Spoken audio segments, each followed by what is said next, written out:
Welcome, ladies and gentlemen, to a new episode of the X-Bottom, Season 3, Episode 25. I'm one of your hosts, Alejandro. With me is Torgal himself. Paul, hey everybody, how's it going? Hey, my big wolf. How you doing today, Oh Paul? man, I'm doing all right. I'm looking forward to getting another wave of Final Fantasy under my belt. Honestly, that's all I can really think about. Yeah, it's like we finally got there, but I can't wait to talk more about that. And 2 days before July, month's already done. That's crazy. Even when we talked about it last week, it's crazy to think that the year is just like flying by in a way that is just so insane.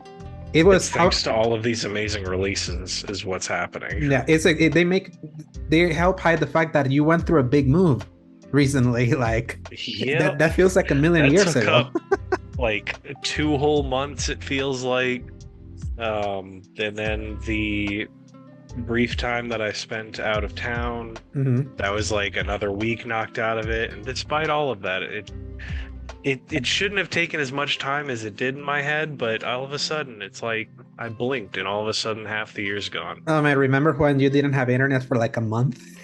Yeah, I really am gonna try to not remember that. Yeah.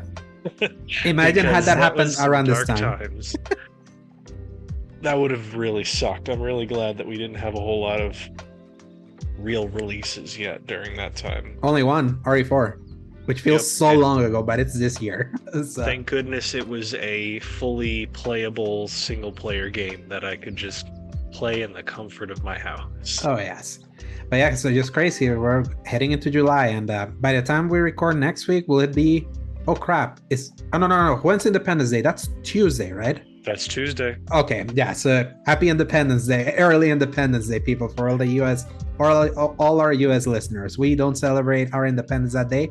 For us, it's September 15th. So a little bit soft for that, but enough of that, because this is the X Bottom Podcast, our gaming podcast that posts every Fridays from 2 p.m. onwards, God willing, available in the YouTube channel Escape Gaming, as well as most audio services around the world, Apple Podcasts, Spotify, and the like. You can find links at the RSS feed at tinyurl.com/escapegaming. If you enjoy the show, give us a like and subscribe, and also a review if you feel so inclined. Well, last time we talked, we had just started playing Final Fantasy XVI. We were 5-6 hours in, if I'm not mistaken. We're still in the depths of the really boring part after the cool part that was featured in the demo. Yeah. So I think both of us had weirdly cool heads talking about it, going like, man, I don't know, guys. Something's wrong here. Yeah, I was talking with some friends that they didn't play the demo at all. They actually held off and they just waited to play like the whole thing. Their reactions to the early hours has been way different for the people that played the demo early when it came out and waited to like continue, from the people that played it immediately, that saw the big things in those early hours, that then kept that momentum going when then the game slowed the hell down. Because then, like, after that big attention getter, it's like a lot of world building, a lot of establishing things. You don't realize how much of a prologue it actually is when you actually see it all. I'm 61 hours in, Paul. I just checked the clock before turning my TV off. Oh my gosh. So it's like I'm 61 hours in, because I'm trying to get this done to write a review and not make it too late, because I've been able to have the time to just play, thanks to like working from home and all that. And last week I said I liked it. I didn't love it. I saw many things about it that I could see that I actually loved about it, and I was so frustrated about the things that I didn't love that was holding it back. Now that I've seen more, I've officially moved to the love camp. I love this game. Love this game. I think about it a lot. I engage with it a lot. Like, I just love spending time just honing my skills. I love spending time just doing the random side quests, which some of them suck, but even when they're in the middle of their suckiness, I realize there's a lot of world building in them. It's like, I don't play those side quests for the rewards of them. There's a few of them that are rewarding. The ones that I told you that are like the plus signs. There's one that I don't know if you got it. That's how you get the bird, Ambrosia. Yep, I got it. There was a lot of things, even like the ones that don't have the plus marks, they'll give you items for crafting, some of which are going to you'll require those to make better weapons. So it almost like hamstrings yourself if you don't do that to get the specific crafting piece you need for the next sword that's going to carry you through that segment. Crafting is such a weird part about this game. Is the one part that it feels undercooked, because there's no rhyme or reason of where you can get some materials to be able to craft. It's like other games that do crafting sometimes kind of give you an idea. Maybe around this area you can find that material, go grind there or go there. Sometimes it feels like it's random. One of the few times that it feels like it's more targeted is the beast hunt. Have you gotten to do a few of those? The ones with the Moogle? Yes. I've actually, I think I'm caught up to those right now. Yeah. Because I did take like a brief amount of time to not pursue the main campaign and just go back through all that. And I never actually commented on it because you were talking about how it was testing your combat. And those fights are definitely far and away much harder than anything in the main story. Yes, like not even close. Like the story is a piece of cake in comparison to those beasts. Those beasts like test your metal. I even like send you a clip of one of the robot with like the 2 lightsabers. That one's one that, because I've gotten so good at dodging now, because I no longer use any of the accessibility charms, because I was like, I want to have more of the charms that are going to improve my damage for like my new powers and all that. I feel like I'm good enough with the game to like let go of that, even if it's like minimal. Like for example, I had your basic Phoenix attack, the one that like you pull the wing and like lift something. I had basically the uppercut. I had the charm that gave it like 12% damage. Then I took it off, and then I tested. I was like, I'm still like basically killing enemies. It's like it's pretty much worthless. I can do other ones where I felt the improvement. The one that for the third ability, for the Ramu one, the one that you have the staff that like twists and brings like lightning down, I got a charm that improved the damage for that, and I felt it, because that one does like the damage. Bless you. that one does the damage over time, and then I was like, okay, I like the idea. It's not doing as much damage, but let me try the charm. And that one worked. There's a few that do burst damage that you don't need the charms for, but then there's other ones that if you feel like they didn't do as much damage but are good for stagger, definitely improve them. Like if you find the trinkets, put them on and see like how that feels. What are your 6? Like what? Like right now that, because I know you have all the power, like a set of 6 powers to go. Like what are your 6? Yeah. Wait, for the elements and stuff? Yeah, for the R2 square triangle, like what's like your builds? So I've got so the spinning fire move, the one that's like a Gundam attack where the wings come out of his back and then he just like fires a bunch of things. The one that heals you? I think it does, yeah. Then I have the stone. I switched out Garuda, even though I really love that grapple move. For right now, I love the parry because it's Royal Guard from Devil May Cry in this, and I have it almost set to know, like, all right, I'm about to get hit, L2 twice, circle button, and just completely reverses the feels like a fighting game, right? It now feels like a fighting game doing all of that. Because everything gets rejected by that sucker. I've more parried, by the way, by accident than by actually trying. I'm just mashing the square button. But so let's see, that's the stone. So of course I've got the default stone ones there because I haven't unlocked anything else. And then the last is Ramu with the shooting thing. Actually, do you have good? The shooting one with its circle, but I have the one that's like the dome of electricity around you, and then the one where you javelin up into the sky and it comes down. Because that's just such a huge damage dealer. I actually upgraded that one so you get 2 staffs to throw up into the sky, and it's just when you get like the right set on your cooldowns, the enemy gets staggered, you hit limit break, and you just unload everything. The timing of being able to have like an orchestra of one after the other and sometimes other ones like getting faster cooldowns than the other one, and then switching around, like how that just keeps combining on top of you wailing and doing the limit break with the L3 R3, which is like, I'm so used to rage modes like being such a crutch. Like, or be like, okay, I'm dying. I'm glad that the rage mode here is like so useful. It's like it recharges so often, you would be a fool to not use it. Yeah, so you can use it like a lot. Even before the stagger move, and you'll probably get most of it back by the time the stagger's back. So it's really within your suggestion to just keep blowing people out of the water. I mean, don't even like there's no MP, so you don't have to save your really good moves and not use it on the weak enemies. If it's like just a couple of weak enemies, you're just all right, just nuke this entire field. Everything will die. I can move on with my day. Yeah, I was doing that a lot before a massive boss fight. Not the one that you played, the other one that followed.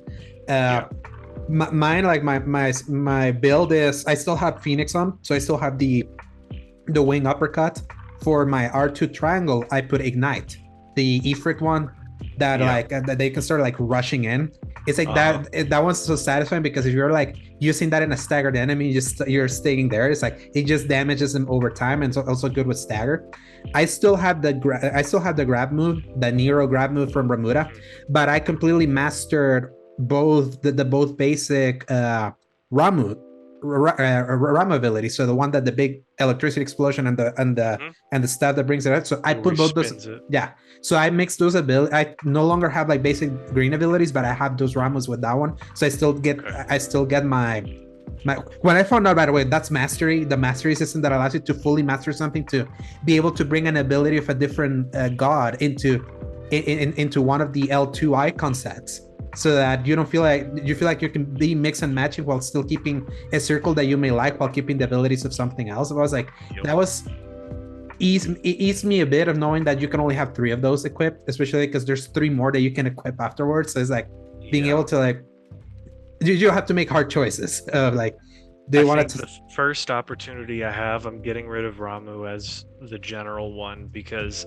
I don't really like the shot lock Kingdom Hearts 3 thing at all. It takes like, the one thing I like about it in Kingdom Hearts 3 is that it loads up so quick, but with this you're just sitting there waiting for it to chime up, and it doesn't stop time, so everything else is moving. Your limit break goes down. It's like this wastes my time. And then not only that, it's like the only way to make that quicker is if you have many enemies at once. If you're trying to do it on one enemy, it takes forever. So I didn't find that as satisfying. I preferred the other ones that it will allow me to wail. So I keep Ramura because I absolutely love being able to, like, as soon as you hit that halfway stagger meter of an enemy, you press circle to bring them down.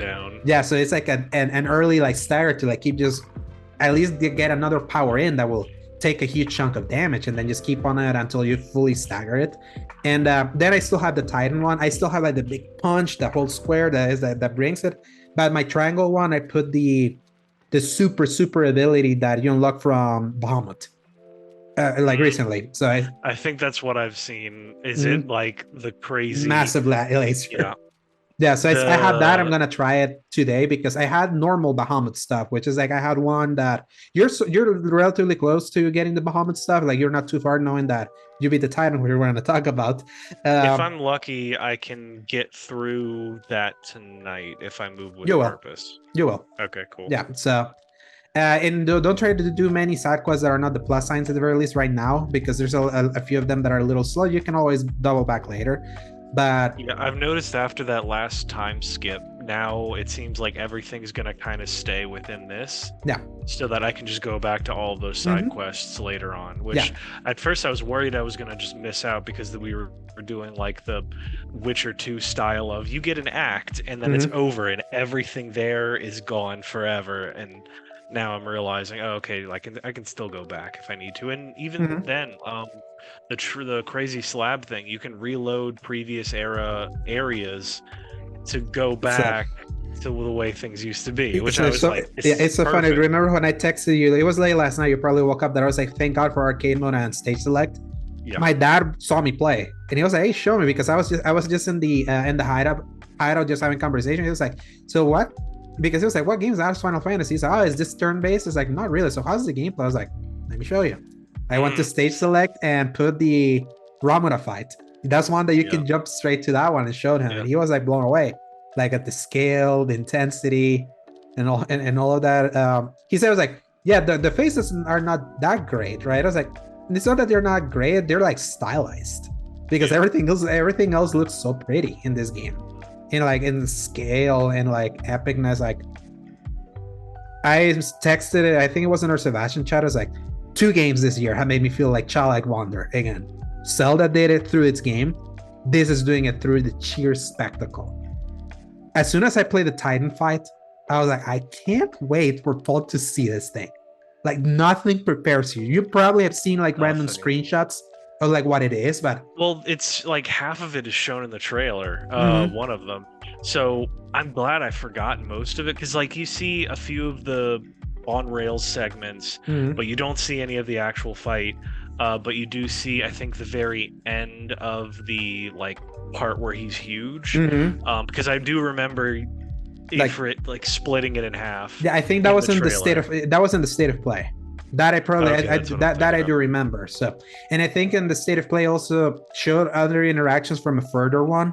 So, and you'll notice what it is. That's the one that I was like, oh, this is cathartic. But it's like the music is like, it is the only time that it starts like this rock and roll style song. As like, it wasn't like orchestral. It was like break chord jet set radio. I was like, I had the goofiest dumb smile. It was like, this is so great. I'm so glad that they didn't do like, because we just had several big orchestral. Ooh, okay, this is a big deal. And they they repeat some of the same boss fight and boss fight theme, and I still love it. In fact, like that's boss fight theme was played at the Hollywood Bowl when they did like the Game Awards orchestra, like showing 10 years, and they played the boss fight theme of that, and I was like, I would cry and feel chills. See how good if I could, because like the music of this game is 10 out of 10. This has to win music of the year. If something else wins, it would have to be so damn good to like eclipse this, and I can't imagine anything else. Like, I can think of some of the themes from Tears of the Kingdom, but the soundtrack's better. Like, overall, this Tears of the Kingdom's music is like, it's all right, but it's very muted in the way it's played out. But this being like fully new, like there's new barely themes, any remixes. No, it's like like at most you get maybe a riff of something like the old Final Fantasy like that thing, but besides that you get all new stuff and just jump from one genre to the other. The male orchestra, it's like when the male voices start hitting and screaming. And the jukebox in the hideout is a really cool touch, because then you get to just listen to some of this music without like any distractions. So I immediately changed it to other things, and like every time I'm back at the hideout, first thing I do is I change the music to a new unlocked one, and then I run around doing all the side quests and whatever interactions that I need to do. I had read some of the quote unquote criticism of this game, that like there was like barely any depth and the things that you did outside like the story and like the combat scenarios. And I'm like, it makes me realize that many people just saw the early side quest and bounced. I keep hearing complaints about, oh, go grab this wood here or just kill other stuff. And I'm realizing that, yes, this game does a major disservice of making those the first side quests that you see, because those were the ones that I saw last week. And that's why I was like, these are bad side quests. I get it. But then the ones that you start hitting around the halfway point, the 2 ones that I told you left me like, holy crap, this was intense. Did you say that's halfway point? Not even halfway point, like getting close to the end of the prologue, like quote unquote. Okay, yeah, there you go. Yeah, that was around the time. I was like, dang, I'm halfway through. I thought that had way more. No. I'm really curious. I'm curious to see. Oh yeah. Sorry. No, what were you gonna say? I think I have a delay now. But yeah, so I was thinking of, as far as the side quests go, like it's still rudimentary, and somebody explained how that's where you feel it the most, that it's made by the people that made Final Fantasy XIV, because it is very MMO style side quests, and for that part I'm like, I'll really tune out. It is the perfect like part to just put on a podcast, put on a TV, something else, knock it out, just let your fingers fly across the controller. Yes, until you start getting like real like story moments in those side quests with specific characters. Like there's this one called Otto in like a random side quest that you're trying to like pay. I think you probably will see it now that I think I've done that one already. Yeah, did you want to like pay your dues to other things, to other people, because a guy like messed up the ledgers and all of that, and you go to like deliver this crystal that they don't want to accept because we're like, no, this came from the bottom of our hearts, you don't have to do that. And then like Clive was like, no, take it, it will make us feel good that we're paying back our dues. And then you go back and talk to Otto, and he basically lays out his whole backstory, how he met Sid and all of that, and getting like a tiny cousin. Was like, yes, like again, major disservice of how they have done side quests, which some are like the most bottom of the barrel, like MMO fetch quests, and others that may seem unassuming, and then you just realize that they're way far from unassuming. It's like they help enrich the story of these characters, and that's been like my thing that I've been impressed the most so far. Like now that I have 61 hours in, because I haven't let any side quests go. I've done all of them. Enough that I can tell you which ones be like, yeah, you might as well just like speed it up a little on this one so you can get it, because some of those can be like real long. But the story is a strong, like, just as this game is so much fun now that we have basically now like what the icon challenge part of the demo gave us a taste of, getting like the full suite of the combat, how amazing the combat feels now that everything has been like technically unlocked, and I know I have more unlockables further. The story is holding its side of the bargain. Like I love Clive, even people that didn't seem to have depth initially, like Jill. Then I was like, when you mentioned that, I was like, have you done the second the second crystal? I was like, wait until Jill it's like, really grew on me after that point. You were right. So I'm really glad that she had a whole area that was devoted to her and her backstory. Even the uncle getting a ton of backstory and like moments, character moments. The part where they're in the bar, where Clive is in the middle of this like Old West standoff. He's flexing on him and stuff, and you got the uncle in the back just like sees all of this and just scarfing food down before it all goes down. The fact that Clive gets to reenact his favorite little play for the uncle, I was like, this that was the moment that was gonna be it. That was the moment where I was like, yeah, Clive is like, just shut up, for me as like one of my favorite Final Fantasy main characters in that moment, because it's like, on top of having such a cool such a cool origin and kind of like such a cool quirk with him being the mythos, which not gonna go too deep into that, but it's basically how what justifies you getting all the powers from the icons as they go along, and like basically like him like carrying the weight of what happened at Phoenix Gate earlier, which is like the demo set, and seeing how this game makes him move on from that. Like afterward, him like, I mean, when he gets the limit break, it wasn't that like the most like powerful like hype moment of him like just getting that limit grade, not trying to get him to spoilers, but it was just like the realization that he had to make as a character was really cool, because it wasn't just like, oh, you had a really desperate moment and now because you're the main character you have more power. It's like this man had to realize something about himself, about his life and about his past, to actually pull hard enough. And like every point after that, when he struggles to kind of pull Ifrit out and stuff, it's like all realistic reasons why he's like having this mental or physical block to stop him. And it's really cool, because everybody else that is an icon is much more experienced than him. So you see like what they get to and what he can get to, but as of right now, it's like it's only like a fraction. You get that feeling, and with each fight he gets more powerful and more crazy. Man, you have not seen anything. Like, you've seen nothing. I tell you, it's like, I can't, like, I'm biting my tongue right now. Like, and this is after, like, every time I get to a new spot, I'm like, okay, I get it now. And you're like, no, you don't. No, that's the thing, is that there's so many. I get it now. Garuda was that. Limit Break was that. Was the other one. The big thing that sends you in the 5-year time skip. Yeah. After, like, the big, like, Evangelion style creature that shows up.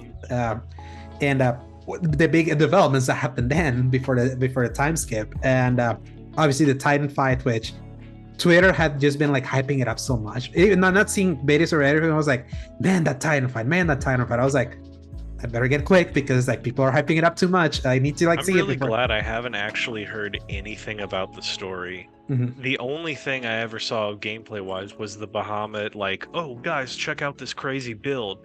And beyond that, it's just been fan art. Could be thankful because it's like because I will need. I can't wait for your reactions for whenever you get to Bahamut. I can't wait. And also like the things that happen with the story after Bahamut. That's the. It's so funny because I actually I'm private messaging Jim Park about it. Like I'm having a conversation about it because I had been like hearing, because that's the thing, like Richard Hogue, the lawyer that recently recovered from has a really terrible taste that recovered from like a stroke and all that, because he started playing the game and he's saying he absolutely loved the game because he had been like so apprehensive about it because he was like you dance with the ones that brought you here, you're like changing Final Fantasy, it's like this, it's like you're moving too far away from like what made the series and us the fans that loved the series in the first place. And then he started saying how much he loved and how captivated he was despite his misgivings. And then like he hit a moment in the story where he was like, yeah, I'm getting a little too Kingdom Hearts vibes of this. And especially because he recently tweeted a hashtag saying hashtag Ultima was a mistake, so I kind of get where like what he refers to. Obviously that's like the big like ethereal beast that's basically the bad guy of this game, right? And then I was like, because then Jim Park like answered to me, is like, oh, I've been waiting to hear people get to this moment. That's where I DM him, because I thought it was like when he first showed up before the time skip. That was like what was weird about it. And then I DM'd Jim Park, and then he told me it was like to me the quote unquote weirdness starts after Bahamut. I was like, okay. And then I got to that part, got to see what the weirdness is, and basically this game is doing Arden from 15, chapter 14 from Final Fantasy 15. Yeah, so they're doing that. I was like, oh, I guess this is it. I dig it. So that's at least so far. That's kind of because I love myself some like when a story gets apocalyptic, or that Spider-Man Web of Shadows like late turn where everything completely changes, like in the final stretch and like tone and all of that. Like I definitely want to like I can't wait to see it through. And I'm noticing that a lot of people are calling this terrible, quote unquote, were the ones that were too hung up on the fact that they were all about the politics and like the slavery and all of that. And I'm like, it was powerful when that showed up. I didn't feel that was like the main point of the story, at least from like what I've seen. They feel more like set dressing to like understand like the world and at least give you an idea of why you're trying to bring down the mother crystals. But I feel that thread remains through. So that's why I am a little confused with people that then immediately says that it's too harsh of a turn. It definitely becomes more Final Fantasy. That definitely feels, especially Ultima becoming like more and more of a character. It's like I feel more the Final Fantasy than like the early Game of Thrones style, like political mumbo jumbo and things that. Ironically, it also feels like when Game of Thrones left politics behind and focused into the White Walkers. It definitely feels more like that, so it doesn't feel as jarring to me. So, but I feel like it's staying strong with the characters. Like I love the characterizations. I love like what I'm learning and all of that. That's still remaining true. When I finish it, maybe I'll feel differently, but yes, like this game, I really turned the corner with this one, because I was like, I didn't want to say I was disappointed, but it was like that demo left us with so much highs, like when we played it early on, and it's clear that those highs are meant to carry you through like the slower parts, and we cooled off for like a week and a half, and then we started like right in the slowness and going into the excessive cutscenes and the very simple combat at first, with like not being able to do much combos or not understanding what the combos are supposed to be and all that. But it definitely when the corner turns, is like, yeah, this is amazing. This is like definitely adds to this moment. It's just behind Tears of the Kingdom for me, because for a while I was like, yeah, I like Resident Evil better, I like Star Wars better, and then like I just kept climb like with the high moments, I was like, no, I definitely like this more than Resident Evil, and I was like, and I like this more than Star Wars, and even more with this game is shockingly polished. I have not seen it break at all. Even now, there was at most cameras one example of the animations on a chocobo freaking out for me. But that, I think, like, that is me scraping the bottom of the barrel. Exactly, yeah. Because, like, in the big moments, no issues at all. No In regular crashes. gameplay, no issues. It's cutscenes, everything's rendered, no pop-in, no issues with anything going on, no T-posing at all. It's just all of it works perfectly, and I give it to them. Yeah, it's like that year, the full year that they took to polish this, paid off. Yeah. Technically, like, are you playing it in the frame rate mode or the graphics mode? I'm playing it in the graphics mode. I picked frame rate. Yeah, because so even though, like, it'll have some of those, like, drops here and there, sometimes cutscenes kind of go into a little bit lower frame rate, but overall I haven't had any real issues. Yeah. It's just fun to have that smoothness. Yeah, and that's the thing, like, with the smoothness, because it's like, it's distracting when you're exploring. It goes up and down to like the 30s and something like somewhere in between, because sometimes I have switched to 30, like the graphics mode. In between that, I was like, yeah, it was dropping to where the graphics mode is. Yeah. But in combat, somehow they figured out to keep that locked. So combat always feels nice in the frame rate mode. It's just when you're exploring, you're seeing the jitteriness that at a certain point, then I switched to the graphics mode, and it's like, you feel like the improvement in like visual quality that I was like, and it's perfect 30, like it rarely drops. It's like it runs so smoothly at 30 that I was like, oh, my first playthrough I'll do it with this whenever I go back to it, because I'm feeling like I would like to do another run of this game. I'll definitely pick frame rate for that one. But it's like, it's for people that are worried that it's like, oh yeah, is their game is not running well. It's like, it's only true when you're exploring. In the things that matters, it's running smooth. So, and the cutscenes are always 30. So yeah, it's like, it really, I'm really loving it now, especially after being worried. So, like, I thought I was hoping for that playing more, we're gonna like turn the corners, because I felt the same about 15. I didn't love 15 at first. The difference is that this one catches your attention much quicker than 15. 15 never has an attention getting moment from the start. It's actually pretty, it builds up slowly until like you fight the Titan in that one, ironically, in the early chapters. Yeah. But yeah, it's like I now officially like it more than 15, because before, like in Saturday, because I was way ahead of you, and I was like, I don't want to get too ahead. I'm gonna let Paul catch up. I'm gonna go back and finish 15, and I finished 15. I sent you a couple Glad videos. I got that extra day to catch up as well, because I needed it to not be super far behind. And also because I didn't want to like beat. This is what I hate sometimes with going too far ahead. These are the kinds of games that I can't wait to talk about with people. Of like, have you reached this point? Have you gotten this? And thankfully, it's like this one is easy to like tell you specific tentpole moments of like, have you gotten a limit break? That's all. And I mean, not telling you the amazing thing that happens for you to get limit break. Or have you gotten your third ability? Have you gotten the fourth ability? I feel like those things allow me to, like, in a spoiler-free way, give me an idea of where you are in the story in the story without spoiling, and I like that. But I also love being able to play at least close around where you are, so that I don't feel like too far ahead, or the other way, that then like you could be spoiled. And sometimes by accident. I did the gift thing to try to like give you an idea, but hopefully it didn't blunt the moments. They were just like, oh, this is that moment. Oh, this is that moment. So, but yeah, now do you love it too? I'm loving it. I'm definitely finally connecting. Now that I have the tools that I need, that's once again making all the difference. And sure enough, it's like you have to power through to get all of that stuff. And I almost understand now in hindsight why some games will give you all of the powers that you're going to unlock at the very start, just to give you an idea of what you're going to be like before taking it all away, because so many people are going to get really bored with just the fire powers and then just give up on this game before you get all of the really cool stuff, which is why I'm so glad that demo exists, where you can just switch between them. Yeah, and the icon challenge. And the good thing is that whenever you do stage replay, all the unlocks come with you. I did the early mission when you're with Sid with all my unlocked powers, and I was like cleaning house.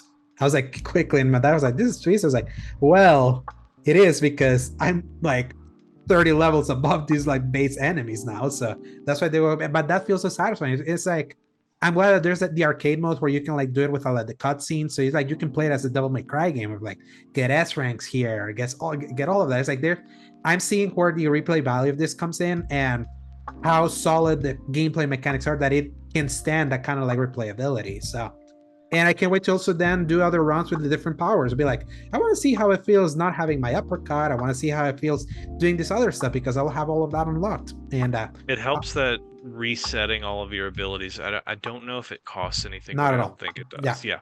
So it's like the beauty within your. Mm-hmm. You should really do all of the things. Try everything. Don't even stop. Yeah. And the Final Fantasy mode as well is going to really motivate a lot of people to play the game again because not only does it change a lot, add more weapons, but it makes it harder. It gives you new enemy types earlier in the game. So like even if it's not like story related, you can get griffons early. Crazy different combinations of enemies in places you wouldn't expect it, which really changes up the dynamic, I'm told, about combat in general. Yeah. Can't wait for you to get to Bahamut. That's all I'll say. I can't wait for that chat. And then by this time next week, we'll definitely have this beaten. But yeah, it was like really adoring my time with it. It delivered. Like I hoped it would deliver. I hope the ending. Because the ship didn't bother me.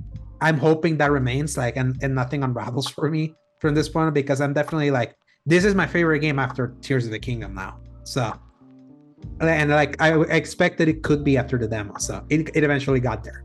So enough of that of what we've been playing. Paul, we got a few news this week, so press X. For some news.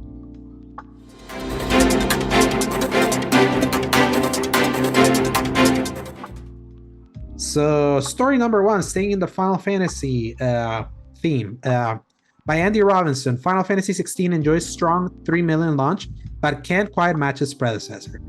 The figure means Final Fantasy XVI has shipped and digitally sold 3 million copies in less than a week of availability, according to publisher Square Enix. This figure means Final Fantasy XVI is roughly in line with Final Fantasy VII Remake's launch, which managed around 3.5 million copies in 10 days. So just for like context, I remember that came out on PS4 after there were like 116 million consoles already in the wild. So keep that in mind. Like it's actually pretty impressive that it's this close with a lower install base. And he mentions here, however, that was on PlayStation 4, which had a far larger install base than PS5 does now at 38 million. The last numbered installment, Final Fantasy XV, remains the fastest selling entry with 5 million units shipped and sold digitally back in November 2016. However, this was across multiple platforms. Remember, that was also on Xbox, people. So these are just pretty. The fact that this is PS5 only. And we only have, you said 38 million? Yeah, 38 million PS5s, yeah. And like you said, the retention for this game specifically is ridiculously good for the percentage. I think it's only going to continue to sell crazy because now word of mouth, like we've talked about, is spreading, shifting. It doesn't have that weird review bombing nonsense anymore. People fought back. Fought back with the review bombing. And even now, like, people don't have to finish the game to realize, hey, whatever this is, I like it. And I'm really glad that they ended up kind of sticking to their guns a little bit because I was one of those few people that isn't as big on, like, the big Game of Thrones, like, ooh, we're high prestige now. It's like, no, you're not. You like to build up combos and throw fireballs and there's chicken horses. Calm down. Game of Thrones is just kind of like set dressing. That's what it is. This is a Final Fantasy game. It's like there's so many things about this that are straight up Final Fantasy. It's about crystals. It has like all the creatures. There's no Final Fantasy depth to it, but there's a lot of hallmarks that still make it Final Fantasy. And that's finally taking root because there was like a full-on blown civil war happening in social media last week when this game came out, with the people that were the traditionalists versus the people that were wanting this to be like something new and all that. So it's a really strong game on its own. I would say like I wouldn't want the next one to be exactly like this. I feel it's like kind of like I mentioned, it's like I feel 7 Remake is ideally like the perfect middle of appealing to the old and still hitting like the new audience, and it makes me really excited to play a bigger, like more open version of that game with Rebirth coming soon. Because I was talking with a friend about it because I was like, I don't know if I like 16 better than Remake, and then he made me realize like Think about where you don't go in Remake. You're only in Midgard. It's just one area. Think about how the wide variety of locales in 16 is like. From that perspective, I get it. I do like 16 better from that angle, because I love being in Sembrisk, and it's like it's magical Lost Wood style, and it's amazing, beautiful soundtrack. I love the desert area, some kind of snowy areas. Like there's like that biome diversity in 16 that makes it very appealing, and that's very Final Fantasy, being able to like explore like a vast different wide array of locales. 15 had that too, so it's like there's more Final Fantasy in this than people let on. In fact, I would even say it's like, even from combat, it's like, are you crying about this one and not in 15? 15 started like the changes, and 15 did it way worse because it didn't commit. It was just holding buttons and watching things happen. This one, at least, it was like what I wanted the combat from 15 on being, and people are probably like catching that now, be like, yo, this is like actually pretty fun. Yeah, I definitely agree with that, because I'm thinking back on Final Fantasy 15, and as harsh as I was on 16's early hours, where I said, well, yeah, more or less you're just hitting a couple of buttons and it's like creating all of the pretty stuff. Now I'm very much more understand how wrong I was there.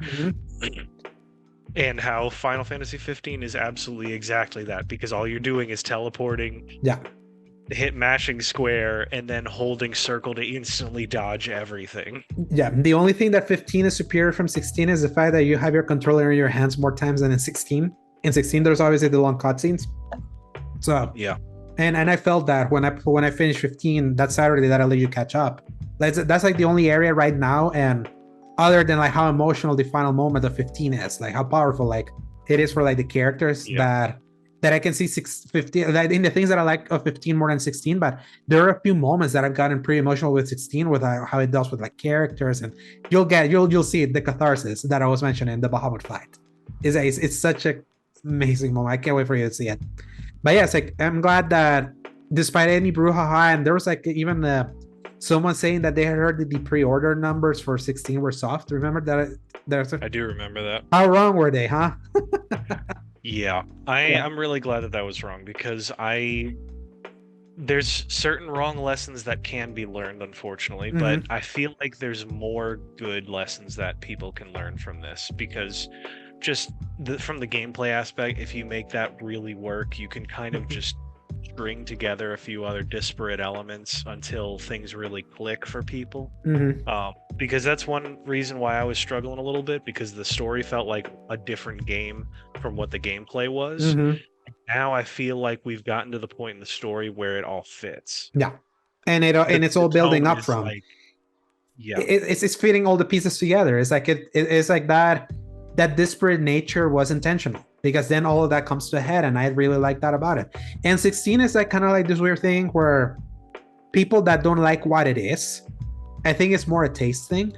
It's like the game is like objectively good. It's like, if we can be objective, the things that it emphasizes on, its story focus and its combat, like the few things it does compared to like how stripped out the experiences is, like those things it does well. It's about whether you're so stuck up on what Final Fantasy used to be, if you're gonna enjoy what that is or not, or if you're open-minded. And again, it's like everyone has different tastes. If you don't like the direction, it's like, hey, more power to you. It's like, but the game's really good. That's the thing. Is like, it's really, really good despite in spite of that. I'm glad to see that success, because you can definitely see that Square Enix put a lot of money in this thing. I wouldn't be surprised if the budget is close to like what we've seen from other games that got their budget leaked, like Story Number 2 by Randy Robinson. Poorly redacted Sony docs reveal Last of Us and Horizon sequels cost $200 million plus. Scale of modern SIE game budgets accidentally led bare by the core docs. One document published on Wednesday discusses the huge sums required to develop major first-party games at Sony Interactive Entertainment, redacting key figures such as team sizes, budgets, and development time. However, as discovered by journalist Tom Warren, the redacted information appears to have been done so with a pen and then scanned in by lawyers, meaning that the numbers were still clearly visible. Shortly after this discovery, the docs were pulled. Revealed in the documents is Horizon Forbidden West cost some $212 million to make and was worked on by around 300 employees for 5 years. The Last of Us Part 2 cost some $220 million to make and was worked on by around 200 people for over 5 years. It was already known that modern AAA games cost over $100 million to create, but this is the first time the full scale of SIE's budgets has been revealed. And it's likely these figures don't include non-development costs such as marketing. Speaking in 2020, former PlayStation America's boss Sean Layden, who oversaw the development of The Last of Us Part 2, discussed what he viewed to be the, quote, unsustainable cost of creating modern blockbusters. Layden referred to a common theory that development costs had doubled with every new console generation, and claimed that last-gen games had reached between $80 million and $150 million for most AAA games. The problem with that model is it's just not sustainable, he said. I don't think that in the next generation you can take those numbers and multiply them by 2 and think that you can grow. He added, I think the industry as a whole needs to sit back and go, all right, what are we building? What's the audience expectation? What is the best way to get our story across and say what you need to say? The former PlayStation exec who left Sony in 2019 after a 3-decade career suggested that shorter games could help control development costs with PlayStation 5 and Xbox Series X. So this broke, yikes.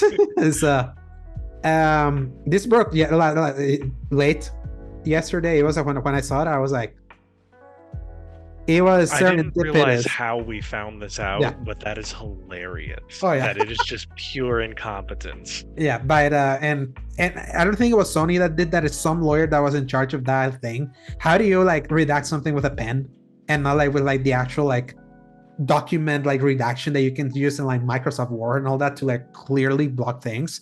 And they were clearly redacted in many documents that have been happening in these FTC versus Microsoft injunction case that we talked about yesterday. So big L that. And but now this now puts into perspective like the cost of this.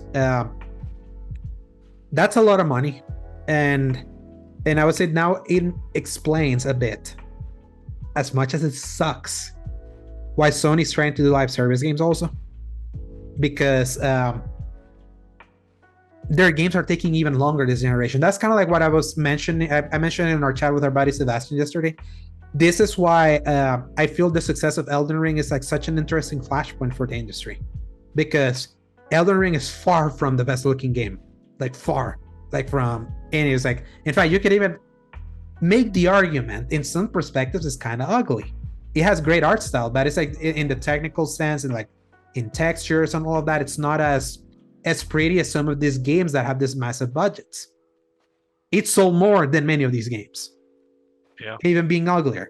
So we were actually talking, it was funny, this happened when we were talking that it's insane that the Indiana Jones movie, the one that's coming out today, I think, cost $300 million. Like, that's insane. Like, let me see what the Raiders of the Lost Ark cost. I rewatched this recently. It's like stupidly low. Yeah, because nobody expected it to be like a victory. 20 million, Paul. Yeah. 20. Yeah, that's right. Budgets in like Hollywood, for example, are completely ballooning. It's like out of this world. Like the Flash movie right now is like one of the biggest bombs of the century. It's like, it's actually hilarious how that movie is bombing, how much money they kept putting in it, because they kept reshooting. They kept adding stuff. They kept taking stuff out. They like overspending the marketing. I tell you, that Flash movie was all over the place here where I am. They were clearly displaying Batman. They're clear that they're trying to like pull people in with that one. And it's like one of the biggest catastrophes in Hollywood's history. How much money did they lose? It's like people are losing sight of like, yes, there's inflation, but also there's like overspending when it's not necessary. And I feel like in the Sony side, they unfortunately have set that standard now. They have like Sony has set the standard, like we make Last of Us quality game, this high prestige thing with like the high graphical fidelity, like the motion capture and all of that. And the thing is that those things are always, I'm not gonna deny, it's like I love the spectacle of something like Final Fantasy XVI. Yeah. In fact, like I'm actually impressed by spectacle, because I think I've said it before that it feels like it's been a while since I've been really impressed with graphics, because we hit a ceiling. Like how much prettier can things look? And it turns out it just depends on scale and how you portray things, because the scale how you see what you see in Final Fantasy 16 is like, okay, that's like, this feels like it's pushing things. I'm not surprised that some PS5s are like are heating up and I need to cool down. Like obviously some people like have the consoles enclosed and all that, but I see where things are being pushed. But graphics at the end of the day don't matter if a game is not good. or if the game is not highly replayable, or if the game is really fun. It's like graphics is good to have, but if they are becoming the reason why we have these budgets and making games take forever to make now, it's like that's what I was telling you. It's like 2023 is going to be very bittersweet because it feels like the perfect storm of like us reaching many things at the end of like what feels like long development cycles. This game, Final Fantasy XVI, apparently started development in 2016, Paul. After 15 wrapped up, that's when like they started concepting it. 7 years to make that to make this game. It's like what Sean Layden mentioned. It's like just things need to change so badly for like you just like the numbers that you're telling me, and I just think about how that can even be considered feasible to collect. Like at a certain point, these executives need to understand that they can't pour all of the money in their world into this project and it just makes all of that back magically. And I think we're getting closer somehow, at least I hope so, to that reality of the meme where Sonic is saying, I want shorter games with worse graphics made by people who are paid to work less, and I'm not joking. Yeah. And I understand it a lot more because it's like at a certain point when you stylize a game, you don't have to spend all the money in the world making like the inside of their mouth and all of their teeth and stuff, looking at you, Horizon. Yeah, or like, Uncharted 4, like remember the chest hair physics that you didn't even see? You don't need any of that at all. Just save that money, put it somewhere else, please.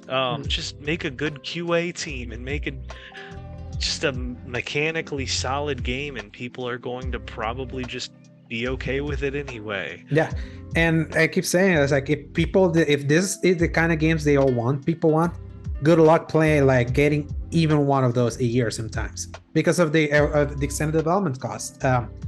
As janky as it was, I appreciate that Jedi Survivor came out in 3 years. And it still like looked pretty good. They made that game in 3.5. It's like that's obviously it came with some concessions. It came buggy. Even when they delayed it, it was like I had hoped it had not been as buggy as the original one, but there's just something. It's still like even with that, it was still a pretty good game. One of my favorites of this year. Plague Tale Requiem also came out after a 3-year dev cycle. It didn't have many problems. It came with a concession. It didn't launch with the 60 frames mode. They patched that later, but they got that game out in 3. So it's like I'm championing all these people that are able to like ship many games like quicker, because it's like it makes these kinds of games more unicorns, and that to me is like it's definitely not sustainable, because it's like it's gonna make you wait longer for games, and the risk is so much higher if they don't hit.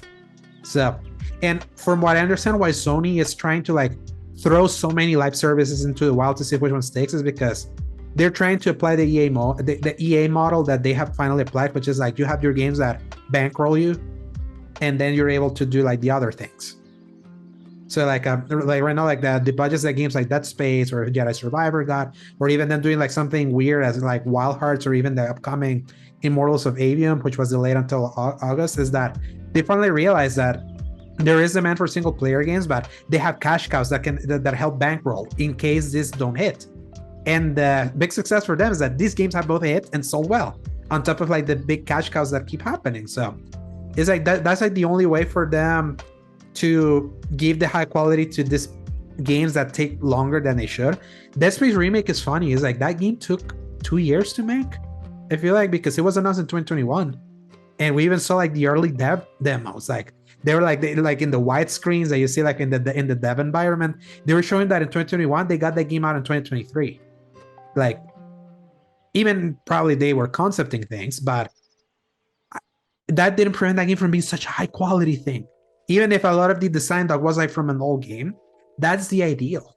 Not the Hogwarts Legacies that take 8 years, the Gotham Knights that take 9 years, the Last of Us Part 2 that took 7 years, even though 3 of those years was just pre-production because they're working on Uncharted 4 and all of that. But it's like, yeah, at a certain point, that these are getting so out of hand, and it distresses me that Miles Morales example hasn't been more adopted. That was so good that they were able to put that at a cheaper price. It still felt like a full thing, not as long as the other one, but it still felt like a tight thing that was pretty digestible and had a little bit of meat in the bone. Was priced accordingly. It was so good. Part of me prefers Miles Morales in certain areas than 2018. 2018 has many areas that I was like, they could have shelved this, and I wish we had more. Like even our buddy Sebastian, he was like, why aren't there more Lost Legacies? Yeah, like those interstitials. I would die for that. Yeah, I would dive to get more interstitials. Still solid. Yeah. Like, revisiting it, I had to eat crow severely because I was like, wait a minute, this is actually really solid, and it's everything that I would normally like in an Uncharted game. Yeah, I have half the price, like half the length, like immediately. It's like it's against why I said Lost Legacy was Uncharted 4 distilled. Uncharted 4 is great, but there's a lot of downtime in it that Lost Legacy didn't have. And sometimes, why are games so long? Sometimes because they feel like because they take so long, they have to kind of justify, and also like the weird people like me. Yeah, for weird mentality, like the weird mentality is like games need to be long or bust, and unfortunately, that's the thing. Is like it's not just you. There's many people that operate in that kind of mentality. I operate in the middle. I'll save myself slightly because I've now come down to like anywhere like between 15 and 35 hours is like my butter zone. Yeah. Anything beyond that is bloated. Like I don't want. Okay, it depends. So some 60-hour games, very rarely though. Yeah. For the most part. Or a game like Elden Ring that we got 100 out of it, but it felt worth it. But it's rare for a game to feel worth it. So I feel like right now, like I know the playtime that Square Enix mentioned for Final Fantasy XVI was 35 hours. I'm at 61 according to my clock. I'm pretty sure 5 of those 6 hours have been idle, so I don't want to say that was my entire playthrough, but I've gotten things out of it. I like the idea that it's 35 hours of playtime if I just wanted to beeline it instead of like requiring so much. It's why like even though I got a taste of it again with Persona 5 Royal. IGN just posted a list of like what is the longest games available, and that's like the number one. Like an average of 101 hours. So, and so many people say that they're worth it, but it's like that takes some commitment. Like I got 123 hours of Valhalla. I enjoyed 122 of those. Then the more I added, I hated it after I did the DLC. Remember? So yeah, the fact that one DLC was able to just unravel wreck that progress. Yeah. But I had already finished the main game. I was already like positive about it when I finished it. It was the DLC was like that was when I ate already too much, and this hasn't changed meaningfully. So it's like again, it's like people want long games and not realize that long games eventually should lose you. Like it's rare. It's 9 out of 10 times a very long game can always like shelve hours and still be better. Even like a game like Horizon Forbidden West for me was like they could have shelved a few hours also out of that one. So God of War Ragnarok, another one, they could have shelved a few more hours out of that one. It's like there's so many games that are suffering that are suffering bloat, and I thought Jedi Survivor was perfect in length. That was like sweet spot, perfect. They even got the platinum for it. Is your cat or dog like there in the side? He is just sitting here just outside of my range. Yeah. Trying to scream his head off. Yeah, I heard. Hey, Felix. I figured. See, if you're going to cause problems, you're going to get put on the camera. And the green screen. The green screen is covering it. Oh, yeah. But yeah, it's like, I feel like right now. Hi, Felix. Get out Love seeing you. Yeah. Yep. Anyway. It's like we're getting close to a crash. Like there's right now, especially with inflation happening, it's like there's like a lot of prognostications that a market crash is happening with how inflated everything is. So the movies are definitely going to feel that crash soon, like with all these movies just bombing. And in gaming, it's like it's teetering close. And the worst part about all of this is how much these games cost, and then seeing and Fortnite becoming a thing. Fortnite literally making all that money. Way cheaper game to make, clearly. Obviously, a lot of the money goes into the licensing and all that, but it's like they standardize people buying skins for $20. A single skin. If there's $50 more, you get a full game, but there's people buying skins for $20. It's like the economics of gaming right now are completely effed. So, and readjustments will need to happen. And unfortunately, it's like companies like PlayStation and Xbox, unfortunately, they're unfortunately at the forefront of having to justify the hardware that they put out. So their games have to look as good as it, but at the end of the day, it's like they're always disclose like just one not hitting the sales target. And even that was so funny. Like Last of Us Part 2, even though they announced 2 years later, there's like, yeah, we sold 10 million. It's like, yeah, you waited 2 years to tell us that you sold 10 million. How many of those do you make half price, considering how long like you waited to get the sales figures? Like, it's not like a flat. It's like, no, they sold this all at this price. No, look what the market usually does. Like after a certain point, like the prices go down. How many games have we bought on sale? That happens a lot. So it's like, people are saying, it's like, yeah, that seems disappointing for The Last of Us Part 2, where the first one sold 20, but lifetime after like 8 years. So, and obviously it costs way more. So weird times we're heading, but that's why I'm like, I don't want all of my games to be like the high budget spectacle, because I just know that where we are in gaming now.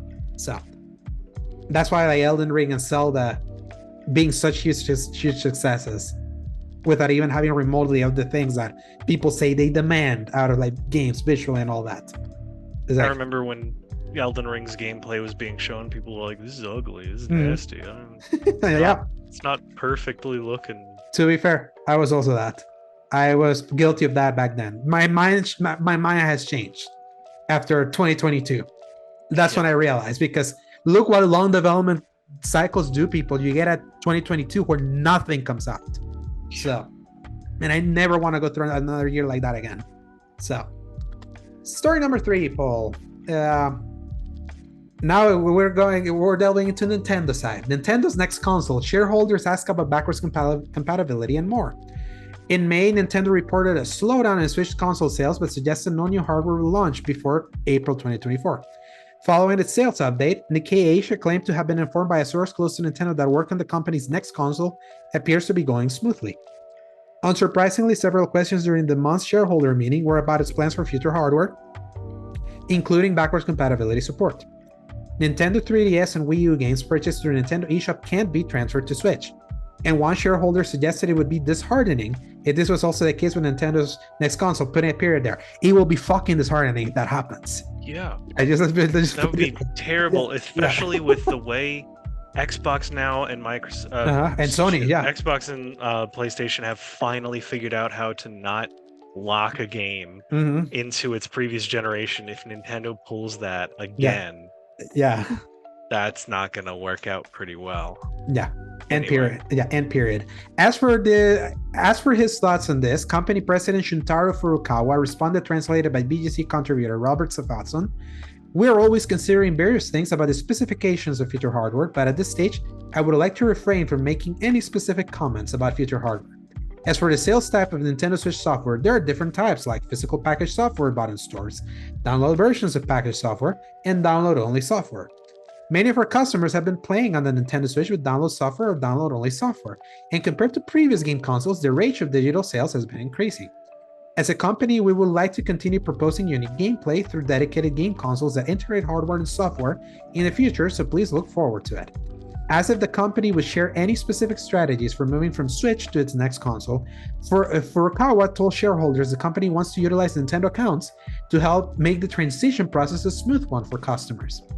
Regarding the transition for the next generation, in the past, hardware was the only means for us to connect with our customers. And every time we released a new console, we had to rebuild our relationship with our customers, he said. However, with the Nintendo Switch, we have been able to directly connect with various customers through the Nintendo account system.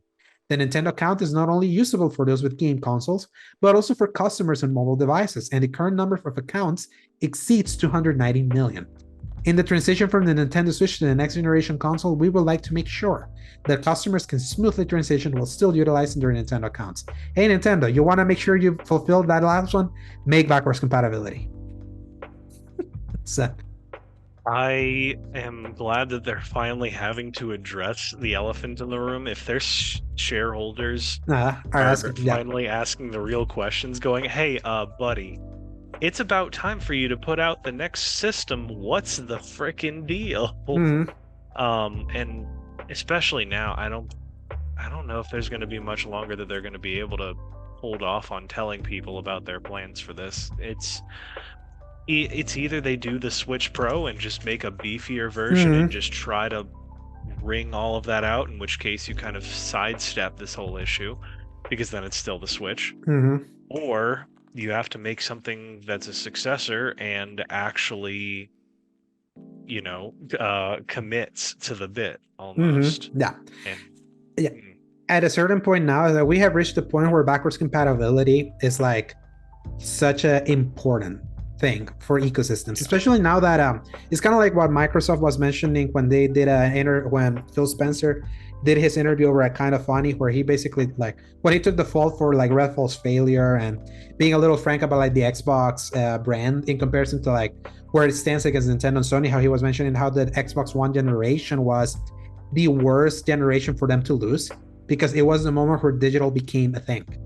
Like it was a little like there were some games you could buy digitally on 360. Some of those games, when they were made backwards compatible, showed up in my library out of nowhere. It was pretty nice that they were able to retroactively do that. But it was like people were starting building their digital libraries. You started building your digital libraries at the end of that one.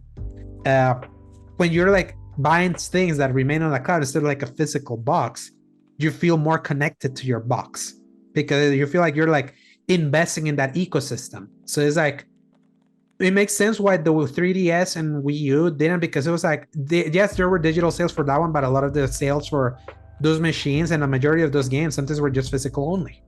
It was not the universal thing where every game that you bought on disc was also digital. So it's like, now things change, and this is one of the things that I want to applaud Microsoft for, like really emphasizing that and taking the baton and making backwards compatibility a big thing. Because remember, Xbox One and PS4 were not backwards compatible.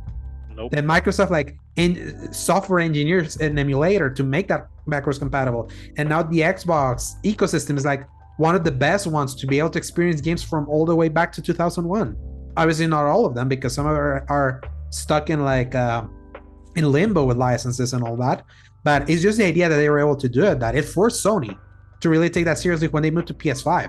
We were worried they were not going to do it because of stupid language they were using. Remember, we had tested the 100 most popular games, and we're gonna like add to that like at a later date. I was like, wait, so you're gonna start backwards compatible only with 100 when the other one has thousands already? And then at the last minute, they're like, we tested everything works except this list. And Assassin's Creed Syndicate was broken until this year. So I still can't believe that they managed to pull that bare victory from defeat out of that one. Yeah. With everything else the way that was building up, and they were just like, wait, everybody, don't freak out yet. It actually all works. It's fine. Yeah. Please. It's just the fact that they had like a list of 7 games that absolutely did not work. I was like, that's kind of impressive. So they did test everything.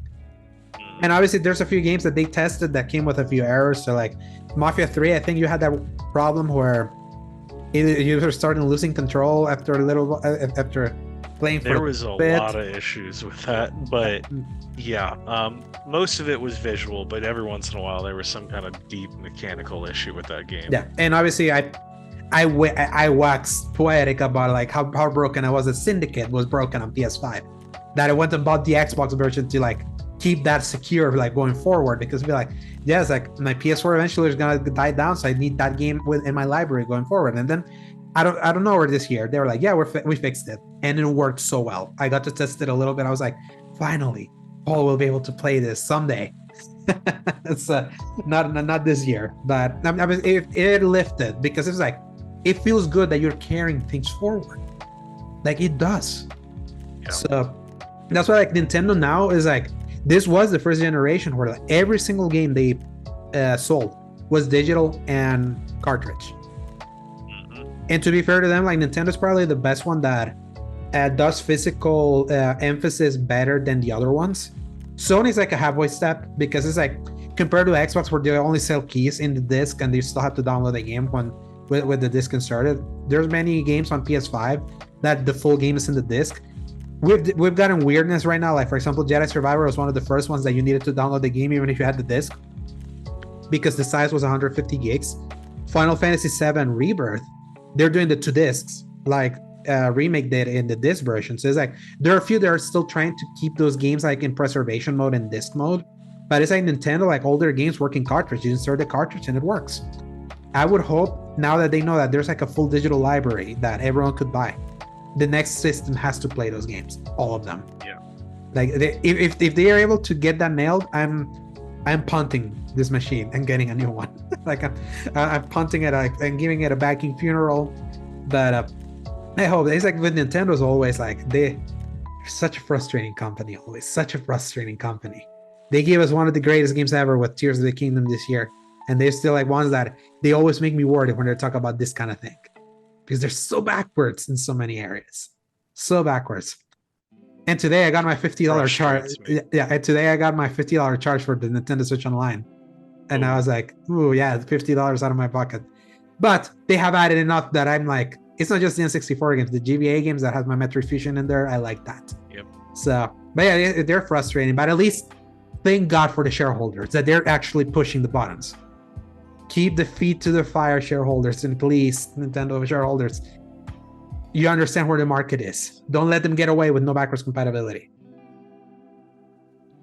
Story number 4. Take them to task. Yes, taking them to task, absolutely. So now we're moving to the Microsoft side of things a little bit. There were so many things that happened in after we talked about like some of the juicy details that came out of the Microsoft versus FTC injunction trial, and today was the closing remarks. After today, in a few days, we're going to hear what the court decides. If they're going to allow the FTC its injunction to delay any court hearing, or if they're not going to let them, so Microsoft can close its deal with Activision Blizzard. So many other juicy details happen, Paul. This is from some documents from 2019. Story by Andy Robinson. Story number 4. Court docs reveal Microsoft considered buying Final Fantasy publisher Square Enix. Several potential acquisition targets have been disclosed via internal documents this week. Documents published as part of the Xbox owners' battle against the FTC showed that in 2019, before it swooped for Activision Blizzard, it had considered acquiring Square Enix and its arm of Western Studios, which were later sold to Embracer Group. So like Crystal Dynamics, Eidos Montreal, Square Enix Montreal. Remember those when they were sold for the cheap? Yep. So Project Phoenix, as Microsoft referred to the potential bid, was driven by the incentive to grow Xbox's influence in our Asian markets and acquire Square Enix's biggest franchises, Final Fantasy, Dragon Quest, and Kingdom Hearts. Microsoft was also incentivized by what it described as a robust portfolio of mobile games at the Japanese firm, which it believed could help drive Game Pass adoption of smart devices. On several occasions, Microsoft gaming boss Phil Spencer has publicly expressed a desire to purchase an Asian game developer, in particular a Japanese studio. Ultimately, the Square Enix acquisition interest seemingly did not progress. According to Microsoft documents, its filtering process involved removing studios that failed to meet certain criteria, including a lack of original IP experience, being a follower without innovation, or a lack of cultural fit or maturity in business. Wait, I want to pause real quick on that. Yeah. So how in the world did they not fit any of those clarity areas? Yeah. Like, this is Square Enix we're talking about, right? Yeah.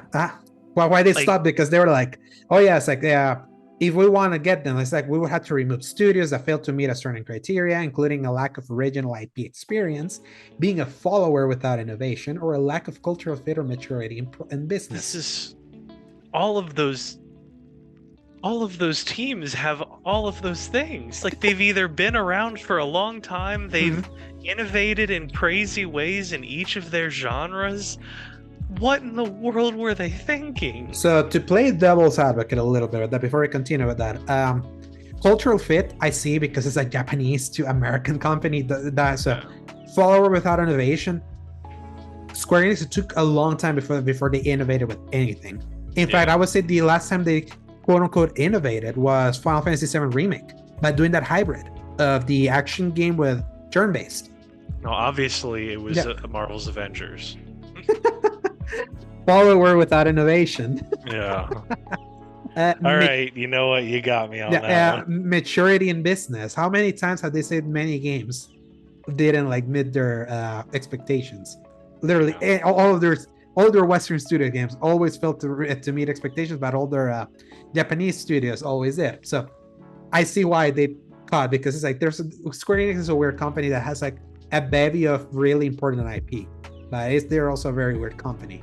I mean, they put Strangers of Paradise. True. They did greenlight even though that game was good, but it's like that's the kind of company it is, like the one that just does weird stuff.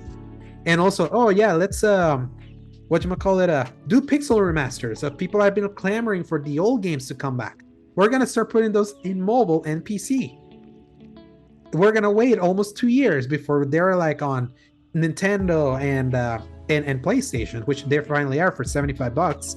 So yeah, they're a weird one. So to continue the story, one of the exhibits shown during this week's FTC versus Microsoft federal court case was a list created in April 2021 of around 100 developers and publishers that could be potential candidates for acquisition. Other than Square Enix, the full list includes such studios as Bloober Team, the guys that made Layers of Fear and are doing the Silent Hill 2 remake, CD Projekt Red, obviously, Level 5, the guys that made Ni no Kuni, Harmonix, which has since been acquired by Epic. They were the ones that did the Guitar Hero and Rock Band, and From Software. It goes without saying. 17 companies that made Microsoft's shortlist included Sega, Bungie, and IO Interactive, as well as the likes of Housemarque, Remedy Entertainment, Crytek, and Paradox Interactive. So, they really were like searching the market to see what they were gonna. They were looking for everything. Mm-hmm. Yeah, I mean, good for them, I guess. Yeah, for example, for that one, like the Sega, Bungie, and IO Interactive, there was like a separate story for that one. That one's interesting because, for example, with Sega would be the one company that, when you think about heritage, it makes the most sense because the original Xbox was the unofficial successor for the Sega Dreamcast.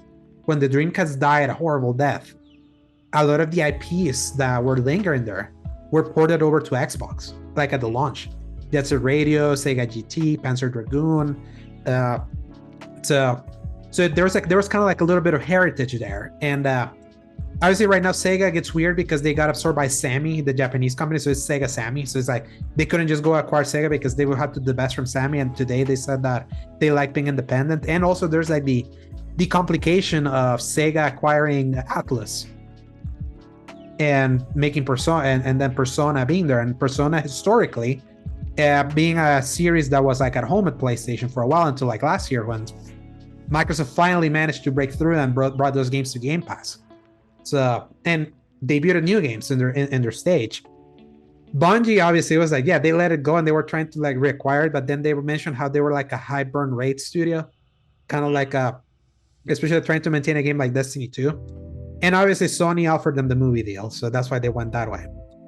IO Interactive, the Hitman people, the interesting thing is that it was revealed in some of these core documents that apparently they've been working on like a fantasy RPG, and that's going to be like Xbox exclusive, other than the James Bond game that they're working on. So it's like not quite. And IO has mentioned that they like being independent when they broke off from Square Enix after they were like, Hitman is not doing well, and then they broke off and I was like, Hitman is such a big success. So I don't know what you're talking about. That was really funny when they were finally like, eat your words, buddy, because we're doing fine over here. Yeah, exactly. So, but hey, they're gonna get a game out of like from them. So, Housemarque got acquired by Sony, obviously. Remedy Entertainment and Crytek kind of makes sense. Like at a certain point, they did exclusive games to Xbox. Yeah, Remedy Crytek.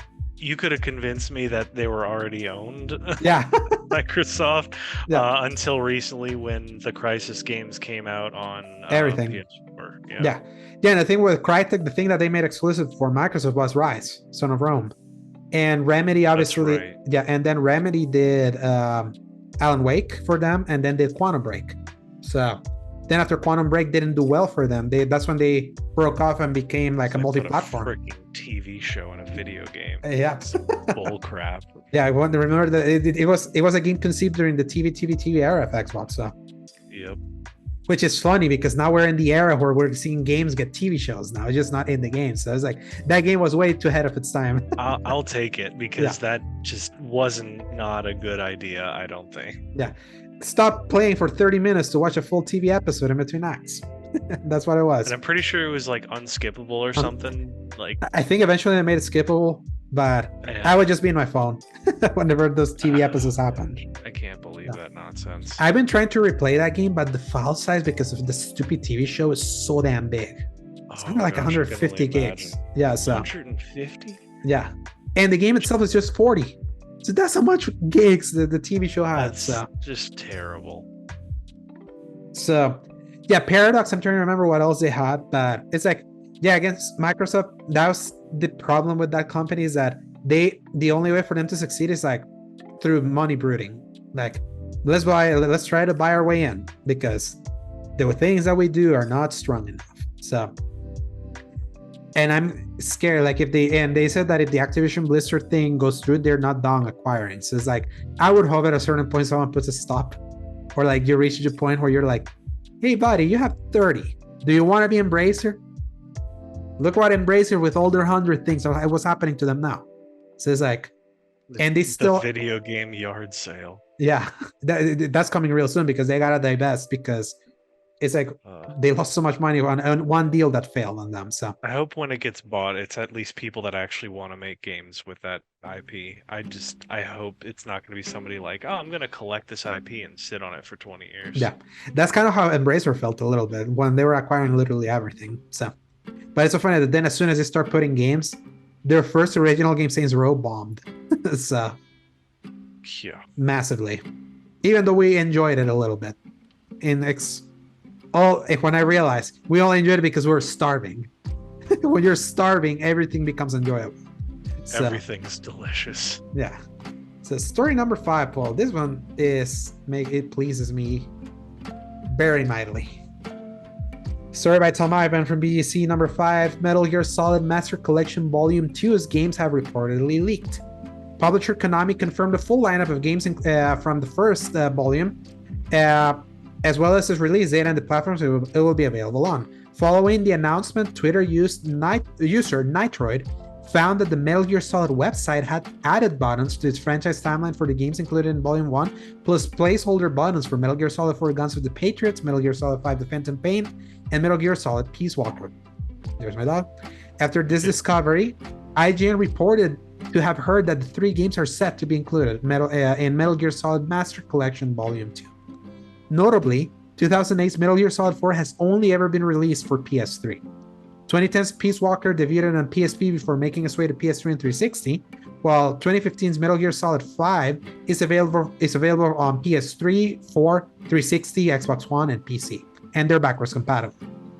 So, Metal Gear Solid Master Collection Volume 1 will be released for Xbox Series X and S, PS5, PC, and Switch on October 24. This is the one. This is like, the moment this one happens is gonna be a momentous occasion.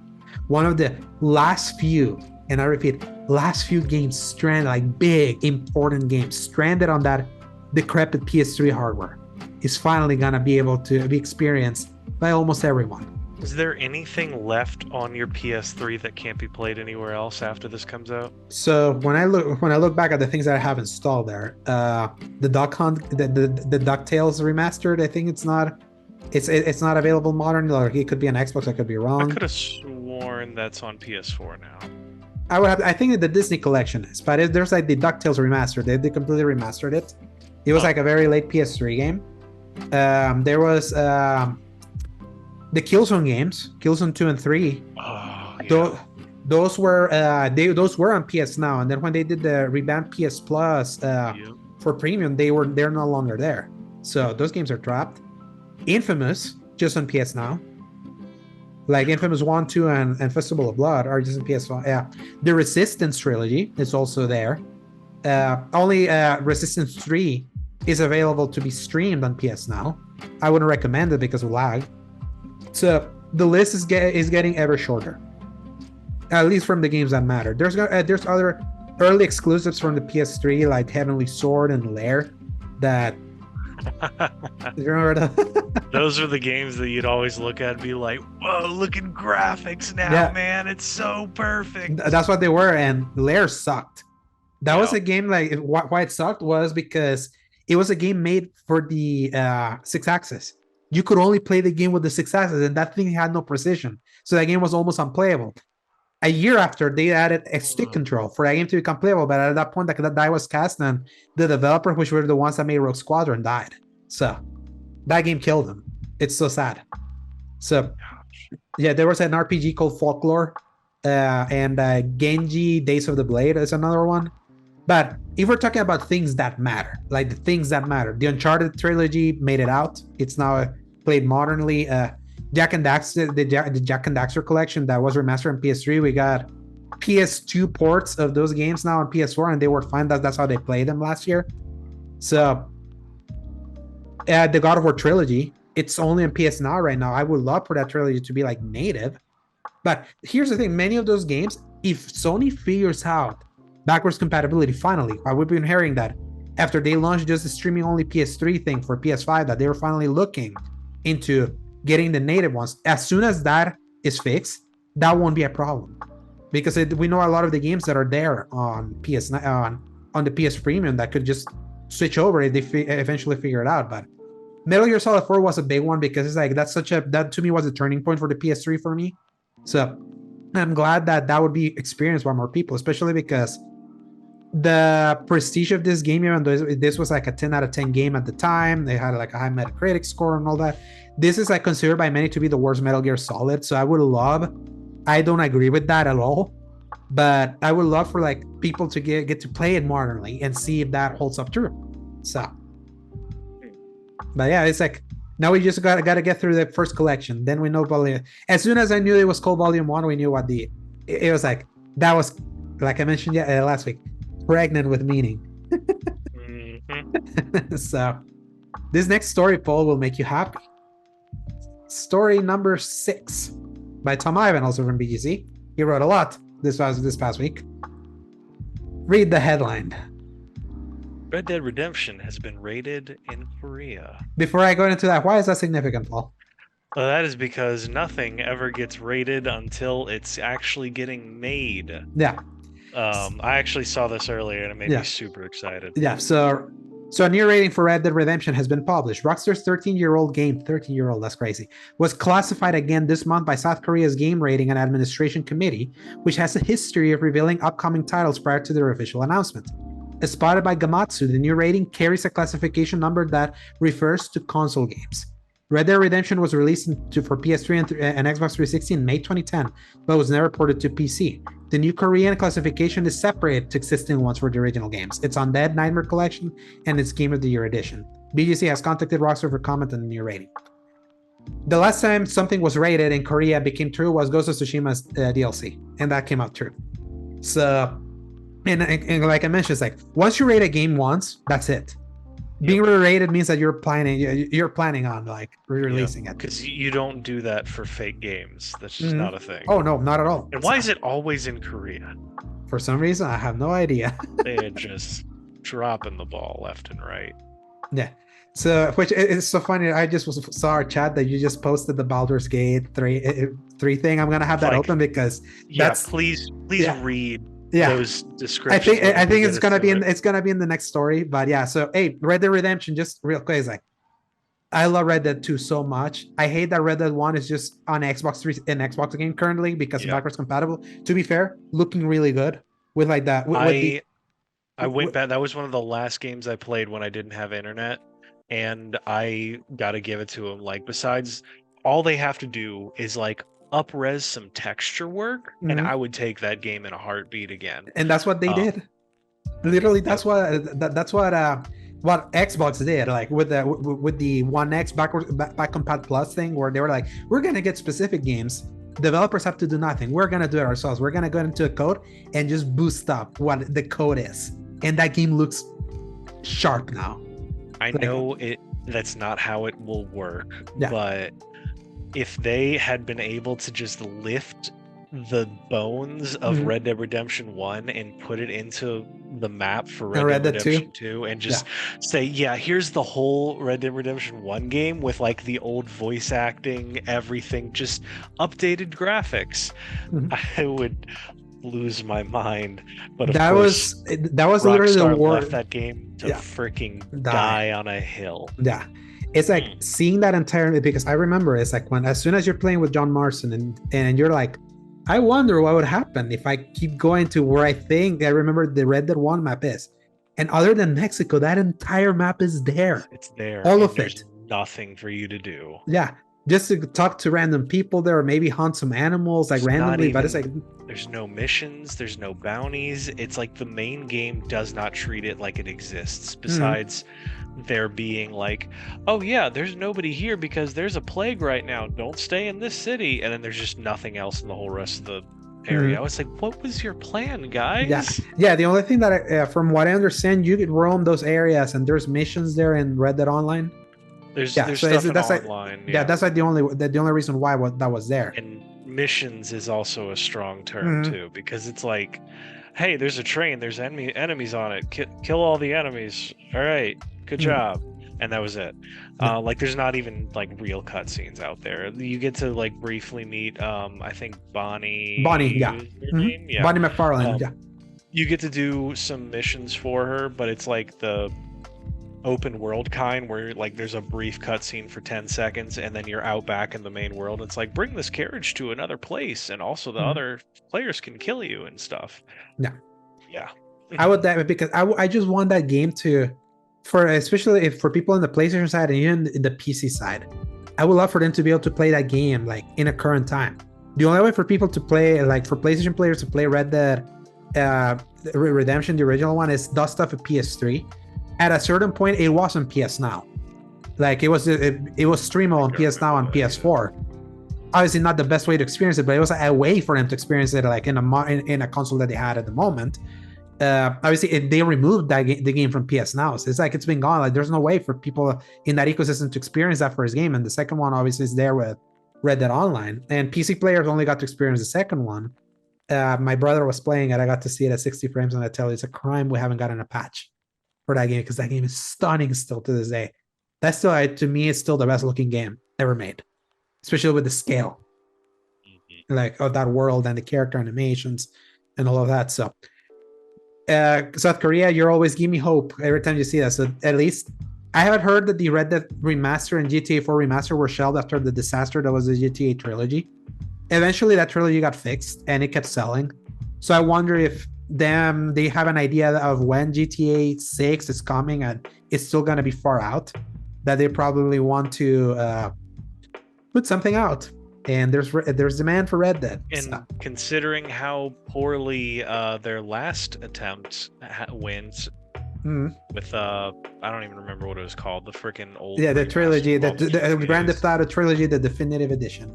That's what it was. Yeah, just terrible. They work now. I re-downloaded GTA 3 because one of the podcasts that I listened to, where the host was playing it and saying he was having a good time. So I was like, oh, so they got fixed. I remember buying it. Let me try it now. And this was before Final Fantasy 16 launched. So I was like, let's try it a little bit. I was like, yeah, it's at least the rain is not underimposed from oceans now. Remember that?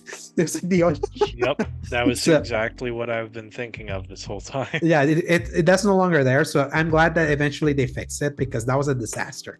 So that was 2021's biggest disaster outside Battlefield. But Red Dead 1 being able to being played modernly, Paul, it's now a possibility, and I'm happy for it. Final story, Paul. Yep. Baldur's Gate 3 release date brought forward on PC, delayed on PS5. In an update on Thursday, developer and publisher Larian Studios said it plans to release the game in order of platform readiness. While the PC and PS5 versions were both previously scheduled for release on August 31st, the former will now arrive on August 3rd, while the latter will launch on September 6th. What day is that, Paul? Is that the same day as Starfield? Yep. Same exact day. Well, I guess I know what I'm not playing anymore. Yeah, so Baldur's Gate 3 is targeting 60 frames per second, and we're close to achieving that on the PS5 platform, but need a bit more extra time. Larian said, "We don't want to compromise on quality, and feel it would be a shame to downscale to 30 FPS or make other compromises to hit an arbitrary date. We understand that folks may be disappointed with this, but we're close enough to reaching new heights for RPGs in the system that the benefits of a short delay outweigh the downsides of rushing the PS5 release and having to downscale. The full Mac version will be released at a later date, and we'll update you as soon as we have a target." Larian claimed Baldur's Gate includes more cinematic dialogue than 3 times all 3 Lord of the Rings novels put together and 174 hours of cinematics, making it over twice as long as every season of Game of Thrones combined. eyes. Yeah, I get the ambition. Yeah. But y'all need to calm down with Yeah. all of this. Yeah. No wonder your game's freaking delayed. Yeah. Jeez. All that content serves to give you a tremendous amount of choice and consequence, ensuring everyone's adventure will be unique. I like that. And what's more, you'll be able to enjoy that content not only in single player, but also in online multiplayer or local co-op with split screen. Yeah, go ahead. I'll save it. Yeah. In February, Larian said a planned Xbox Series X and S version of the game was being held up by technical issues. Specifically, it had been unable to get split screen co-op to work to the same standard on both consoles. I forgot it had split screen co-op. Yeah, so we're optimistic about Baldur's Gate 3 on the Xbox Series X, but in order to announce and release the game on Xbox, we need to ensure that the game is performing without compromise across the entire Xbox X and S ecosystem in multiplayer and with split screen, it said in today's update. We already put a lot of effort into making it work and we'll continue to do so. Like with the PS5 version, we'll release it when it's ready. We'll update you as soon as we can. A lot to unpack here. Yeah, so my first actually tiny amount of devil's advocate, because of how much this game focuses on choice and dialogue. You almost need that to give people an actual belief that they have any control, because look at Fallout 4. Because everything was voice acted, you only had the ability to take 4 options, because you couldn't have somebody voice every single thing you could possibly say in response, unless you do something like this. And as I think I said it the last time Sebastian was on, it was like, this is the dialogue is the game, really. Because the rest is just like, it's D&D. So it's not really what you're there for. It's really all about the, hey, I meet this guy, I want to kill him. It doesn't matter how much I think he's important to the story, I want him dead. So you have to create an entire storyline where every other character can say those lines instead, and you balloon it so much that you have numbers like this now. Yeah. So I get it. It's still like, just because in the tweet that you had said that you posted in our chat, they were like, how's this game real? When you're breaking out to 170 hours of cinematics, 2 million words of dialogue, thousands of characters, more cinematic dialogue than all 3 Lord of the Rings novels, 600 spells and action, 60 FPS on PS5, 12 classes, 46 subclasses, romance, almost all camp companions. It's like, that's insane. That's absolutely insane how much content there is. And PC players, they won out here. They get to play this on August 3rd, like a full month before Starfield. On console players, to be fair, we took the plunge and we're multi-console owners. We have a place to play Starfield. We want to play Starfield. If we didn't have an Xbox Series S, this is coming out the same day as Starfield. So they're like counter programming with an RPG, even though it's not exactly this space or anything. But if anyone is like itching to play an RPG, one, at least on PS5, will be releasing that same day. So that's like the only thing I said. We already knew what we were going to play. So this has become a wait for a sale for me for the date specifically. Absolutely. And more wait for a sale because we're going to be playing other stuff, not because like this feels like justifies whatever price it is with like just content alone. But it's nuts. That's just a game nuts. that you're going to be able to play for the next 10 years. Yeah. I mean, the stuff I've seen from people doing I don't know if it's a beta or if it's a like early access or whatever. Yeah, the early access on PC. It's been for a while. The stuff people did where they'll make a stream and then people get to decide, almost like Twitch plays Pokemon, and based on the roles they have to do whatever it is, and it's like, all right, I'm gonna kill this guy, I'm gonna chill with this person, we're gonna go and ally against this random dude over here, and it like all just lands it out. So yeah, I think that was the first time I realized how crazy Baldur's Gate is. Yeah, and you finally got into D&D. This game is basically D&D. It very much is, which actually is what made me kind of excited. Yeah, and this game is kind of turn-based in a way. So it's like, but I feel this is the kind of game that makes sense. It is that way because it's strategy. It makes sense why like someone would make those Pokemon style, like choose what I do here. So it feels like a game ripe with replayability. And there's many different ways to do and things. And a game that will keep you occupied. You only have to buy one thing. It feels like this will be it. So definitely, let's save it when we enter a dry spell. Kind of like I mentioned, it's like another year like 2023 is not gonna happen this generation. This has been a unicorn, and we'll have that there.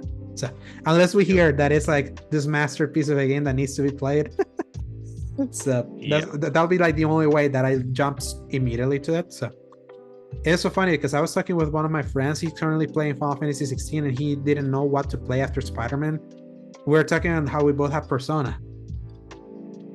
And right now July is coming. So there's like you might be able to. It would be because you said you never actually finished it. How far did you get? The first time I played Persona 5 was the first dungeon, the one with like the abusive coach. Yeah. Is that where you ended it? Yeah, that's where I ended. Oh, so man. Super early. I will say, getting to in real time watch you experience that game and the weird twists and turns is going to be very interesting. Yeah, I can't wait to do that because it's like it would feel like great counter programming to Final Fantasy 16. April, like, and I feel like I could try to juggle that with my Oblivion playthrough that I still have there. That I was like, as soon as I get like what's this empty time, I'm finally gonna like finish this game because I either want to finish an Elder Scrolls before Starfield at least. So and then obviously there's only Remnant 2 and Exoprimal that I really care about in July because Immortals of Avium got pushed to August, and August had Baldur's Gate. That's not September, but August has both Immortals of Avium and Atlas Fallen, which that gameplay demo really like made me like the look of it. Like, remember that one? Wait, which one? Atlas Fallen. Yeah. That's the one where you can it's Forspoken. Yeah, the Forspoken, but not cringe, but cool and not cringe. Yeah, that one. Yeah. So that one's coming out early in August. So it's like July is like the respite time where I could like dedicate time to like a long ass game like that. So how perfect will Baldur's Gate have been like in July? I tell you, that would have been nice. So yeah, so PC people, your 130 hours of cinematic journey will start on August 3rd. PlayStation people that never bought an Xbox and are gonna be Squidward, looking at SpongeBob and Patrick having fun with spacefaring, and want something to do while you're like in your isolation. September 6th is your new date. That's the end of the news, Paul. Read me the very, very extensive release schedule for the week of July 2nd to July 8th. All right. In one breath. Guilt on PlayStation 5, Xbox Series X and S, PlayStation 4, Xbox, and PC on July 6th, and Legend of Heroes Trails into Reverie on PlayStation 5, PlayStation 4, Switch, and PC on July 7th. Yeah, I'm trying to remember what was Guilt. I think it was. I don't even think I remember that one. Let me see. It's from Tequila. Oh, yeah. This was a Stadia game from the guys that made Rhyme. This one came out all the way back in November 19, 2019 as a Stadia launch game. So yeah, so it's finally made it to the other consoles. And I remember this game. Yeah, and then obviously Legend of Heroes for the people decrying, oh man, give me my turn-based RPG, people. Why is Final Fantasy 16? Why you forsaken me? You can play Legend of Heroes. Trails into Reverie. It's that kind of game. So, man, I've been like, speaking of like the long games, it's like 16 has made me curious to go back and play 13. There's so much of 13 and 16 too. So do you remember off the top of your head what people's play time to finish 13 was? 40. Okay, that sounds about right. Because I was thinking like 40 to 60 at least. Because it's a long game, and I remembered all of a sudden the pacing issues were a real drain for me. Yeah. Because that game is relentlessly linear. It's relentless. So, main story 48 hours. So 48 hours, okay. Yeah, based on how long to beat. 61 and a half hours for main and side quests, which ironically, like you get the side quests at hour 40, because that's when the world opens up. Yep.